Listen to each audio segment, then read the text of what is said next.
মা আয়েশা সিদ্দিকা রাদিয়াল্লাহু তাআলা আনহা থেকে বর্ণিত, তিনি বলেন, যখন রাসূল পাক সাল্লাল্লাহু আলাইহি ওয়াসাল্লাম ইরশাদ করেছেন, যখন কোন মুমিন বান্দা গুনাহ বেশি করে, কোন মুমিন বান্দা যদি গুনাহ বেশি করে, তার এমন কোন আমল নেই যে গুনার কাফফারা হতে পারে, এ ধরনের কোন তার মাঝে যদি আমল না থাকে, এত বেশি গুনাহ করেছে, কোন আমল দ্বারা সেটাকে কি করা যাচ্ছে না, মাইনাস করা যাচ্ছে না, তখন আল্লাহ তাআলা তাকে দুঃখ কষ্টের মধ্যে পতিত করেন। উচ্চাবাজ বলুন সুবহানাল্লাহ।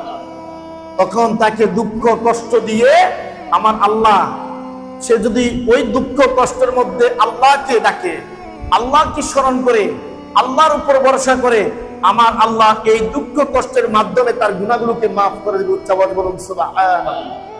এজন্য তাওয়াক্কুল করতে হবে কার উপরে? আল্লাহর উপরে। কারণ ইন্নাল্লাহা মা'আস সাবিরিন, আল্লাহ কাদের উপর আছেন, কাদের সাথে আছেন? সাবিরিন, যারা ধৈর্যকারী, যারা ধৈর্যশীল, ওই সকল ধৈর্যশীলদের সাথে আমার আল্লাহ তাআলা থাকেন। ওই সকল ধৈর্যশীলদেরকে আমার আল্লাহ তাআলা মহব্বত করেন, যারা আল্লাহর উপরে ভরসা রেখে ধৈর্য ধারণ করে। আল্লাহর উপরে ভরসা রেখে ধৈর্য ধারণ করলে আমার আল্লাহ তোমাকে কখনো মাহরুম করবে না, তোমাকে নিয়ামত দিয়ে ভরপুর করবে। উচ্চ আওয়াজে বলুন সুবহানাল্লাহ।